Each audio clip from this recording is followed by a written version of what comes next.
বিসমিল্লাহির রহমানির রহিম। ইন্নাদ্দিন ইনদাল্লাহিল ইসলাম। সমস্ত প্রশংসা আল্লাহ সুবহানাহু ওয়া তাআলা, যিনি মাগরিবের সালাতের পর এই দিনে মজলিসে উপস্থিত হয়ে দিনই আলোচনা শোনার তৌফিক দিয়েছেন। এজন্য বলি সকলে আলহামদুলিল্লাহ। আলহামদুলিল্লাহ।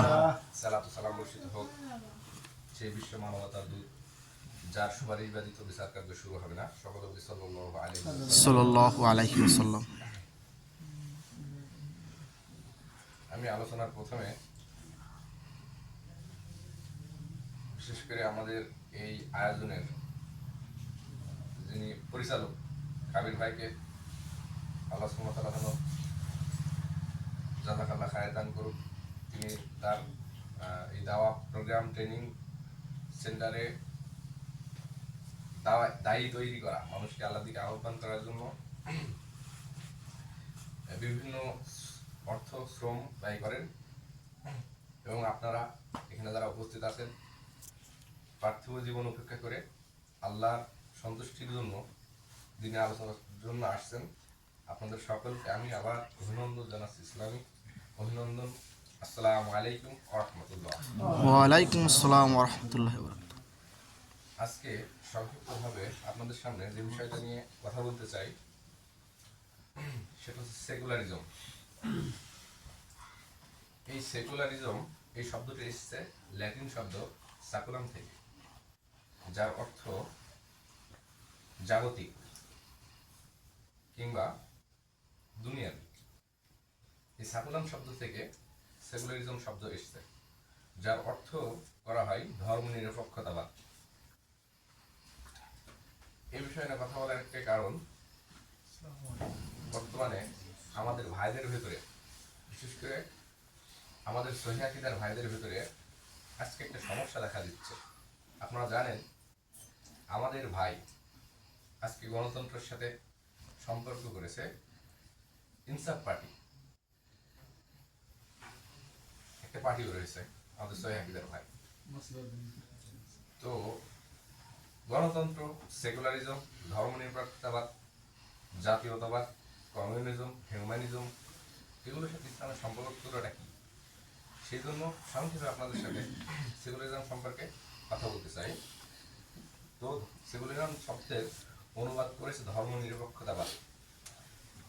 এই ধর্মনিরপেক্ষতাবাদ এর অনুবাদ, এটা এদেশের মানুষের ধোঁকা দেওয়া হয়েছে। সঠিক অনুবাদ হবে ধর্মহীনতা। কারণ সেকুলার বলতে মূলত এটাই বোঝায় যে ধর্ম ব্যক্তি জীবনে থাকবে এবং সামাজিক জীবন, পারিবারিক জীবন, রাষ্ট্রীয় জীবন, প্রশাসনিক জীবন, অর্থনৈতিক জীবন, সমস্ত ক্ষেত্রে ধর্ম ছাড়া চলে যারা, তারাই মূলত সেকুলার। এই সেকুলারিজমের উৎপত্তি হয় ইউরোপে 1700 খ্রিস্টাব্দে। এই 17 খ্রিস্টাব্দ থেকে 18 খ্রিস্টাব্দ এটা একটি সামাজিক আন্দোলন ছিল। সেই সময় রাজনৈতিকের কেন্দ্রবিন্দু ছিল গির্জা। তো গির্জায় যিনি পরিচালনা করতেন তিনি ধর্মযাজক।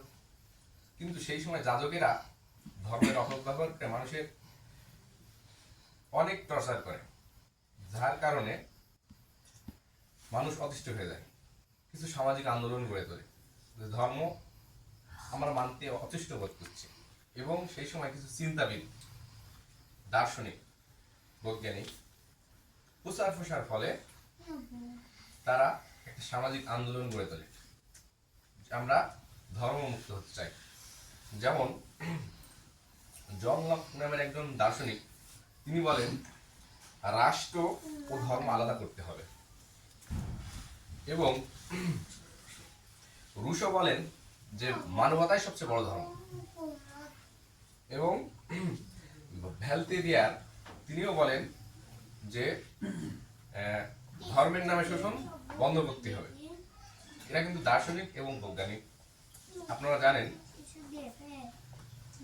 সেই সময় যারা বিজ্ঞান চর্চা করত তাদেরকে হত্যা, গুম খুন করার প্রয়াস চালাতো সেই সময় ধর্মযাজকরা। কারণ এই বৈজ্ঞানিক গবেষণা তাদের ধর্মগ্রন্থের সাথে মিলত না। আপনারা জানেন গ্যালিলিও, তিনি হচ্ছে আধুনিক বিজ্ঞানের জনক, যাকে আধুনিক বিজ্ঞানের জনক বলা হয়। তারা তাকে সেই সময় যাবজ্জীবন কারাদণ্ড দেওয়ার সিদ্ধান্ত নেয়। কারণ এই গ্যালিলিও এমন কিছু কথা বলে যেগুলো ধর্মের সাথে মেলে না। তো আপনারা ভাবতে পারেন যে সেই সময় হঠাৎ কেন রাষ্ট্র থেকে ধর্ম আলাদা করার সিদ্ধান্ত তারা নেয়। কারণ আপনারা জানেন আল্লাহ সুবহানাহু ওয়া তাআলা বলেছেন ইন্নাদ-দীন ইনদাল্লাহিল ইসলাম, সূরা আল ইমরানের 19 নম্বর আয়াতে। আল্লাহ সুবহানাহু ওয়া তাআলার কাছে একমাত্র দিন, একমাত্র জীবন ব্যবস্থা গ্রহণযোগ্য সেটা হচ্ছে ইসলাম। ইসলাম। তো ইসলামই হচ্ছে একমাত্র সঠিক জীবন ব্যবস্থা। আল্লাহ সুবহানাহু ওয়া তাআলা বলছেন সূরা হিজরে, ইন্না নাহনু নাযালনা যিকরা ওয়া ইন্না লাহু লাহাফিজুন, নিশ্চয়ই এই জিকির আমি অবতীর্ণ করে সংরক্ষণ করব আমি নিজে। আল্লাহ অন্য কিতাব সম্পর্কে এমনটা বলেননি, যাহার কারণে বাইবেল খ্রিস্টানদের ধর্মগ্রন্থ, সেখানে অনেক বিপরীত কথা, যেটা একটা মানলে আরেকটা মিছা হয়ে যায়, অনেক ভুল। এইগুলা সেই সময়কে দার্শনিক বৈজ্ঞানিকরা মেনে নিতে পারছিল না, যেটা খ্রিস্টান ধর্ম কিভাবে অযৌক্তিক হতে পারে আর আমরা কিভাবে অযৌক্তিক জীবনযাপন করতে পারি, যার কারণে তারা সামাজিক আন্দোলন গড়ে তোলে। যেমন বাইবেলে উল্লেখ আছে পৃথিবী সমান, বাইবেলে উল্লেখ আছে পৃথিবী সমান,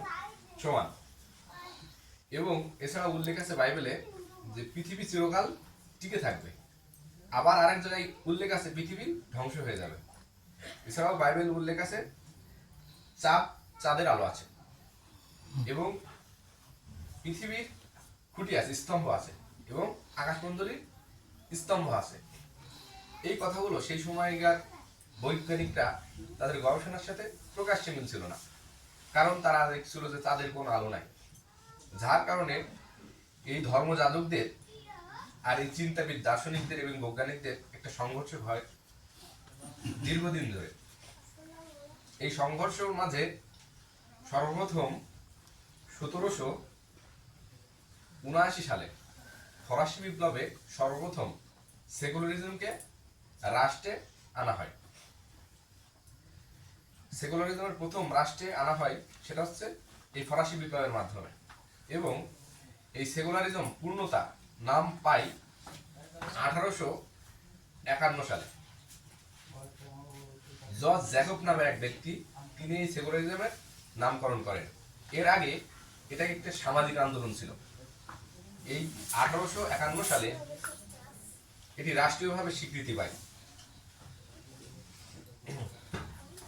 আর আমরা জানি তারা এই 1700 সাল থেকে প্রায় এই 20 শতাব্দী পর্যন্ত তাদের ধর্মের এই ভুল ভ্রান্তিগুলো চেপে রাখার চেষ্টা করেছে। আর এই সেকুলারিজমের উৎপত্তি হয়েছে কিন্তু প্রোটেস্ট্যান্ট খ্রিস্টান থেকে, তারা সবাই খ্রিস্টান ছিল। তো তাদের মধ্য থেকেই এই সেকুলারিজমের উদ্ভব হয়। তাদের ধর্মের এই মিথ্যা কথাগুলো তারা লুকায় রাখতে চেয়েছিল, কিন্তু আল্লাহ সুবহানাহু ওয়া তাআলা বলেন সূরা আল ইমরান 3 নম্বর সূরা 54 নম্বর আয়াতে, ওয়া মাকারু মাকরুল্লাহ আল্লাহু খায়রুল মাকিরিন, তারাও চক্রান্ত করেছে আর আল্লাহ কৌশল করেছে, নিশ্চয়ই আল্লাহ সর্বোত্তম কৌশলী। আজকে এই অনলাইন মিডিয়া, প্রিন্ট মিডিয়া, সব ক্ষেত্রে আমরা দেখি ইসলামের জয় জয়কার, এবং সমস্ত ধর্ম যে মিথ্যা প্রত্যেকটা মিডিয়া এটা প্রচার হচ্ছে প্রমাণ সহ।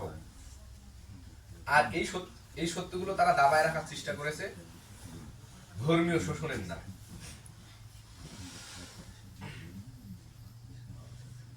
তো আসুন দেখি ইসলাম এবং সেকুলারিজমের ভিতরে পার্থক্য। ইসলাম একটি পূর্ণাঙ্গ জীবন ব্যবস্থা। আল্লাহ সুবহানাহু ওয়া তাআলা বলেন সূরা আল ইমরান 3 নম্বর আয়াতে, আল ইয়াউমা আকমালতু লাকুম দীনাকুম ওয়া আতমামতু আলাইকুম নি'মাতি ওয়া রাদিতু লাকুমুল ইসলাম দীনা। আজ আমি তোমাদের দিনকে পূর্ণাঙ্গ করলাম এবং আমার নিয়ামত সম্পূর্ণ করলাম এবং জীবন বিধান হিসেবে ইসলামকে মনোনীত করলাম। এই ইসলাম একটি পূর্ণাঙ্গ জীবন ব্যবস্থা। যদি কেউ মনে করে যে আমি ইসলাম ব্যক্তি জীবনে সীমাবদ্ধ, পারিবারিক জীবনে, সামাজিক জীবনে, রাষ্ট্রীয় জীবনে, অর্থনৈতিক জীবনে, প্রশাসনিক জীবনে, পররাষ্ট্র জীবনে এর কোনো প্রভাব নেই, এটা যে এই দর্শন মানবে সে কখনো মুসলিম হতে পারে না। ঠিক।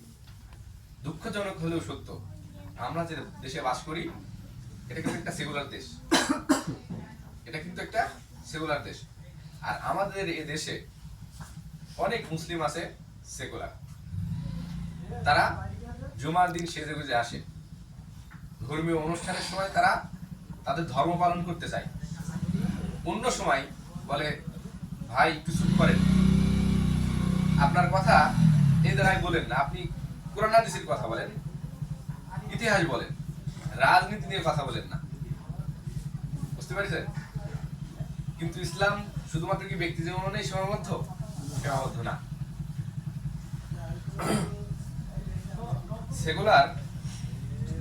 সেকুলার যে জীবন ব্যবস্থা এটা কিন্তু একটা ইজম মানে দিন বা জীবন ব্যবস্থা, জীবন পরিচালনা করা হয়। অনুরূপভাবে ইসলাম ধর্ম, আসলে ধর্ম শব্দের অর্থ কিন্তু জীবন ব্যবস্থা। ধর্ম শব্দের অর্থ জীবন ব্যবস্থা। আজকে আমরা যে জীবন পরিচালনা যেভাবে করছি এটা ইসলামের নিয়ম বাদে অন্য কোনো জীবন ব্যবস্থা যদি আমরা গ্রহণ করি সেটা কালকে আমাদের মাঠে গ্রহণযোগ্য হবে না। এটা আল্লাহ সুবহানাহু ওয়া তাআলা বলেন সূরা আল ইমরান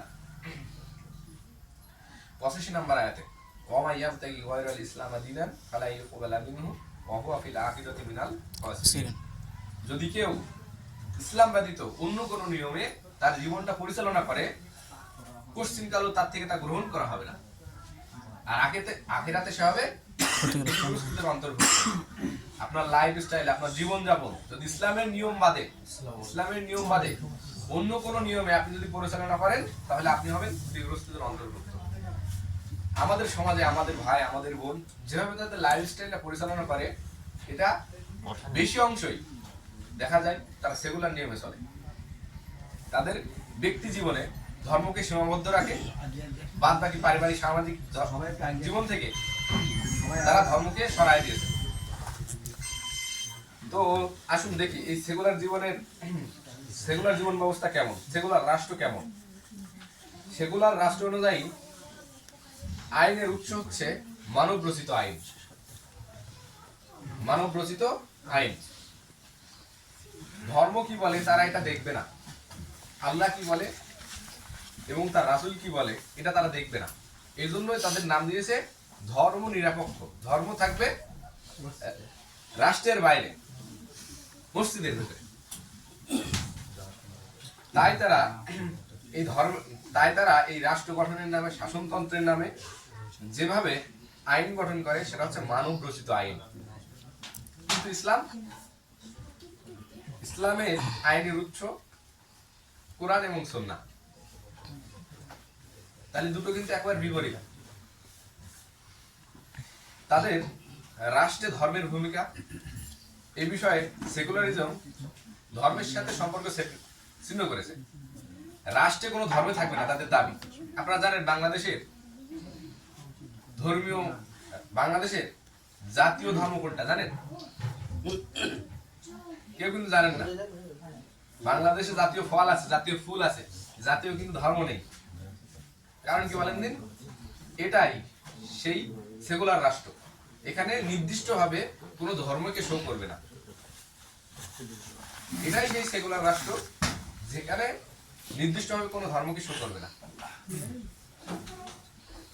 তো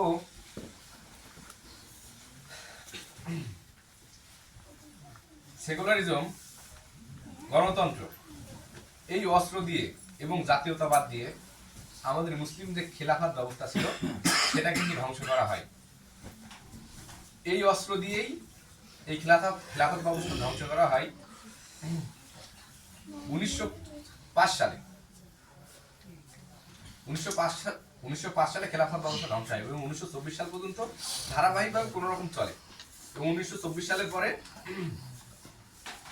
এই ফ্রান্স, এই আপনার তুরস্ক, এখানেও কিন্তু রাষ্ট্রধর্ম সেকুলার আইন দিয়ে জীবন মানে রাষ্ট্র পরিচালনা শুরু হয়।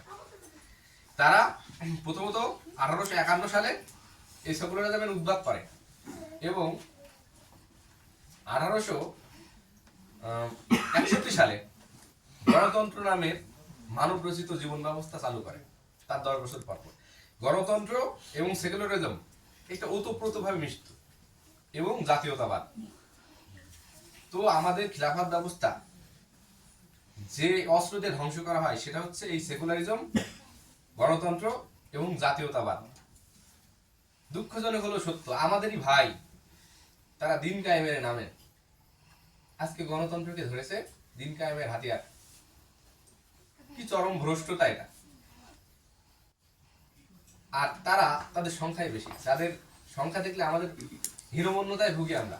এত মানুষ, মানে যারা দিন বোঝে না তারা মানে ওদের দিকে আকৃষ্ট হয়ে যায়। এজন্য আমি আমার আলোচনা সংক্ষিপ্ত করছি।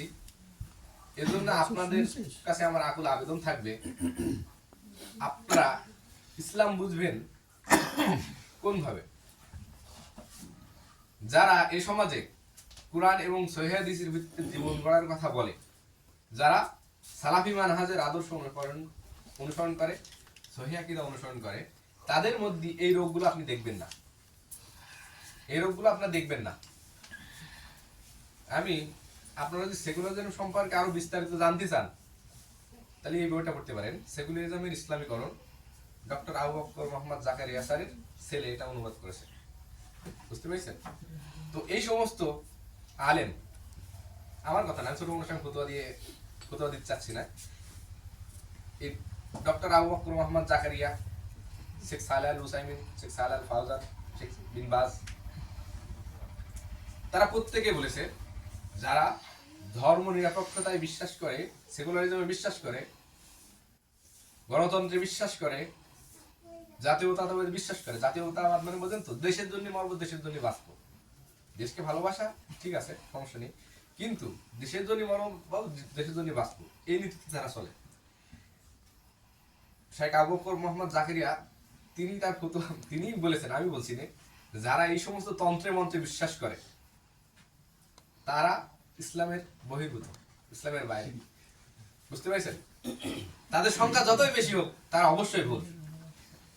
যাই হোক, আমি আমার বক্তব্য এখানে শেষ করছি। ওয়া আখিরু দাওয়ানা আলহামদুলিল্লাহি রাব্বিল আলামিন। আসসালামু আলাইকুম।